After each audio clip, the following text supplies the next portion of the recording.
Hey, what's up, guys? We made a quick pit stop on the way to the shop to do the water pump in the S3, and we are at the 4 till 4 Cars and Coffee.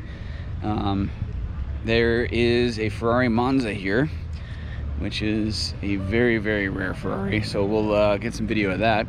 There's also a bunch of other cool cars, so let's check them out. SLS, AMG, these things are sick. Big old wing doors.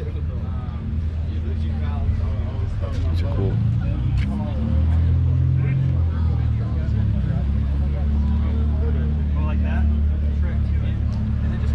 I8. McLaren. Okay, so this is new Mercedes. I'm trying to think of the model name of it.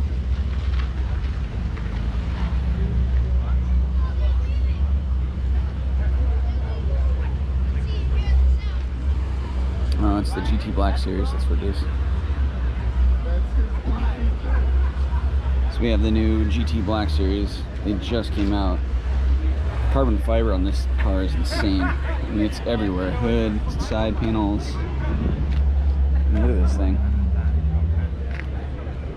This is a sick car. It's huge too. This whole front end is massive. The interior on these are really, really nice too. Gallardo STS. Not too many Gallardo STSs around. This thing's really cool. And then an STO.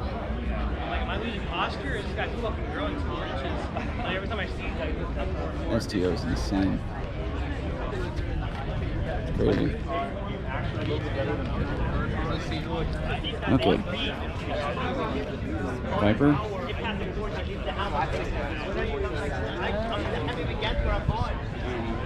The Vipers are pretty insane.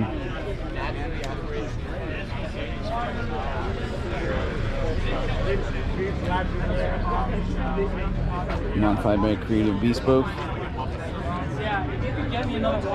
And then the Monza. So there's very, very, very few of these, but they do not have a windshield. They're technically not street legal, except for the fact that you can drive it to car shows and stuff like that. You have to wear a helmet because there's no windshield. And yeah, this car's insane.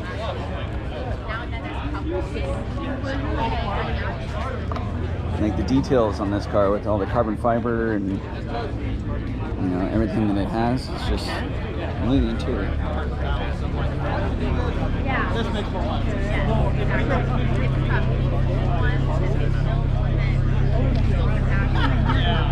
Yeah, these things are really, really cool. GT2 Cup car. And this car is super sick. The last guy that rebuilt his motor, he paid over. Set up race spec. This thing is really cool.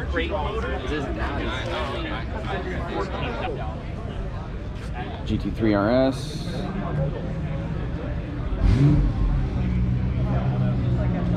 This purple color is always really good looking in the sun. It's got a crazy pop to it.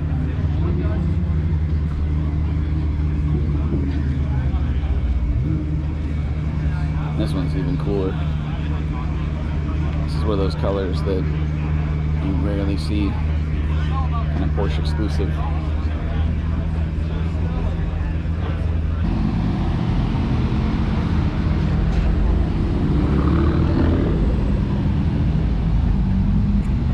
Whole crew rolling in.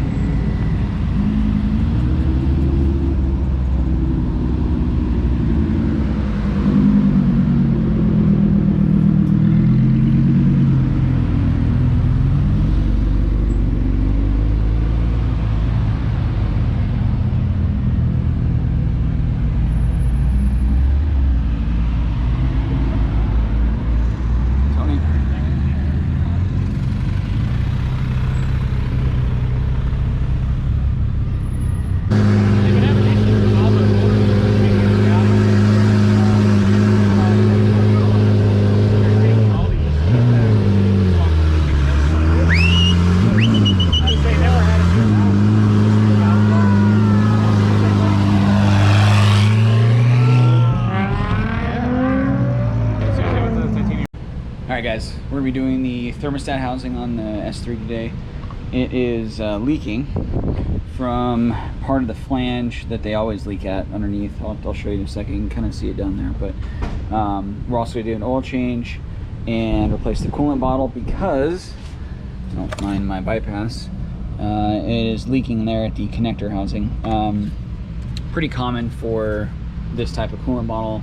We see it a lot. So yeah, we're going to do the thermostat housing.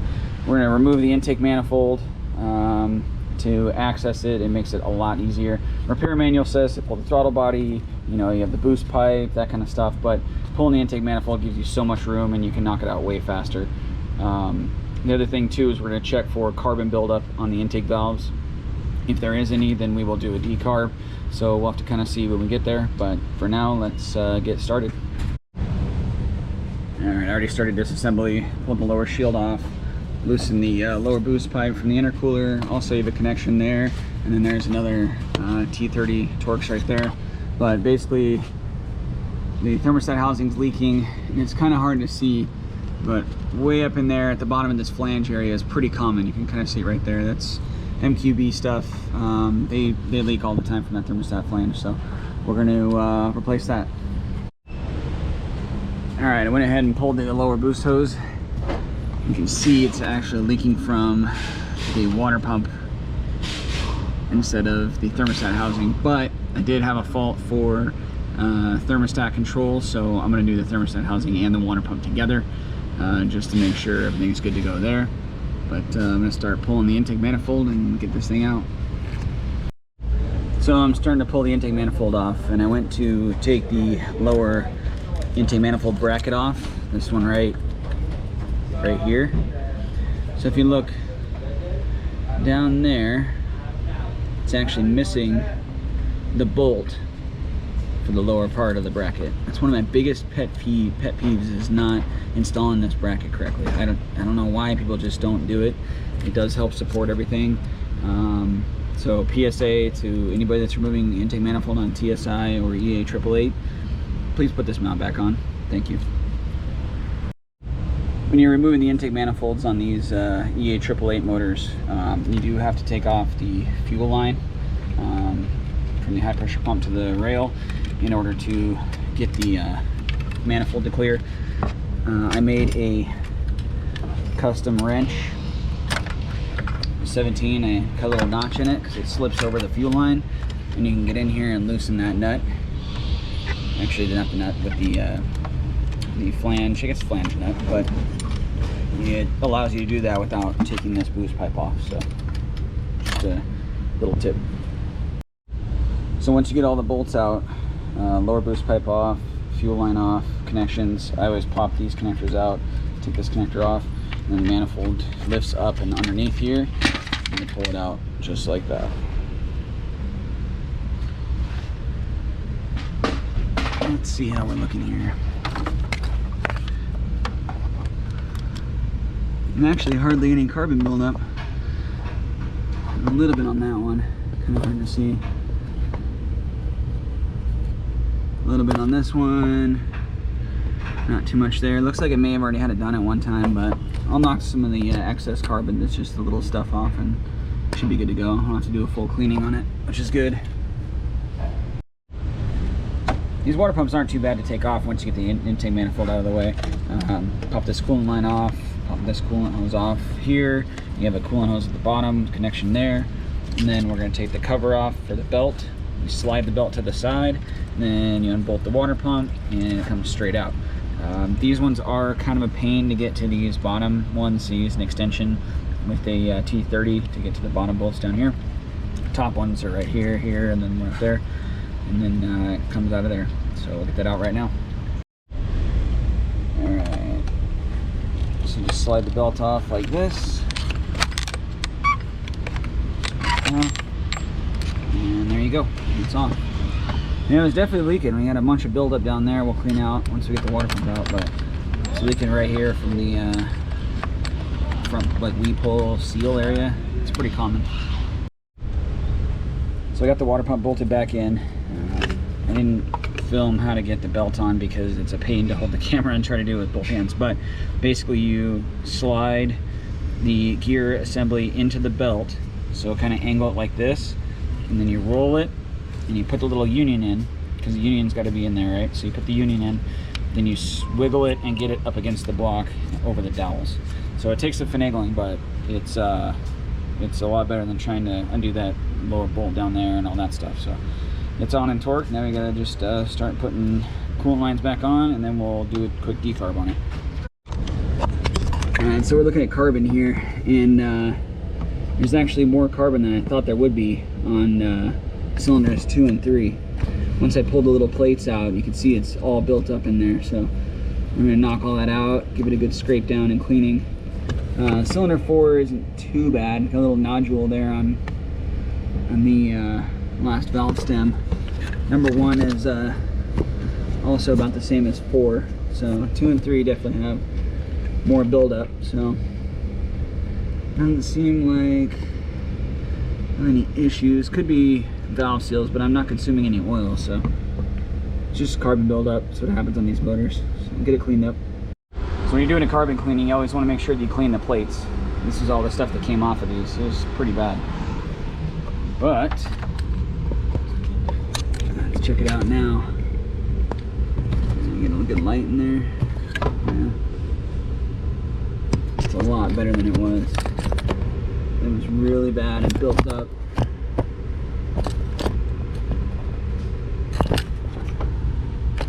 So I'm gonna put the intake manifold back on, and we just unlocked horsepower, boys. Yeah. We are all back together. We're gonna do first start. Let's see how it does.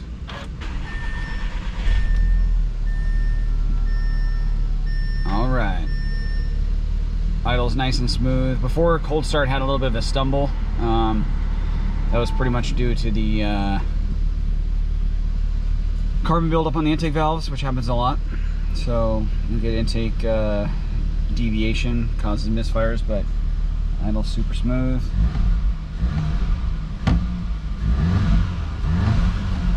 Quick rev. Sounds good. Let's let it warm up. And it's back running. We are good to go. Did a heat cycle already, fans kicked on, which is awesome. It's doing really good. Alternator's making a little noise. I don't know if you can hear that or not. Kind of like slight rattle, so probably have to do an alternator in it, which I just noticed that noise. But other than that, things are looking really good.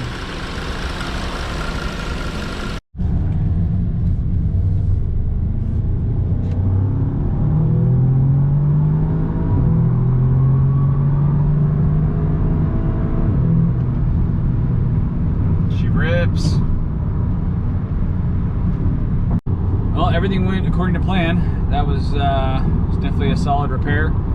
I was not expecting as much carbon to be on the valves 2 and 3 as there was. I mean, it does have 137,000 miles, but I figured it had been done, you know, sometime prior.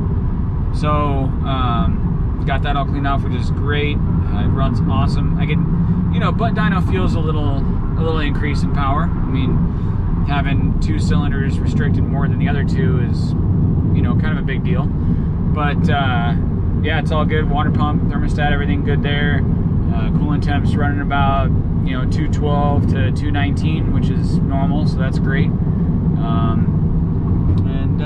Yeah, I appreciate you guys watching the video. It was fun, kind of mix of things, you know, with the car show stuff and then, you know, the repair stuff. But it was definitely a fun day. Thanks for hanging out. Make sure to subscribe. We are really close to 5,000 subscribers, so that's awesome. I'm super stoked that the channel's growing, and you know, you guys are watching the videos and commenting, liking, which is awesome. I try to interact with everybody that comments and stuff. But all in all, it's been great making videos for you guys. I want to keep doing it. So I'll see you in the next one.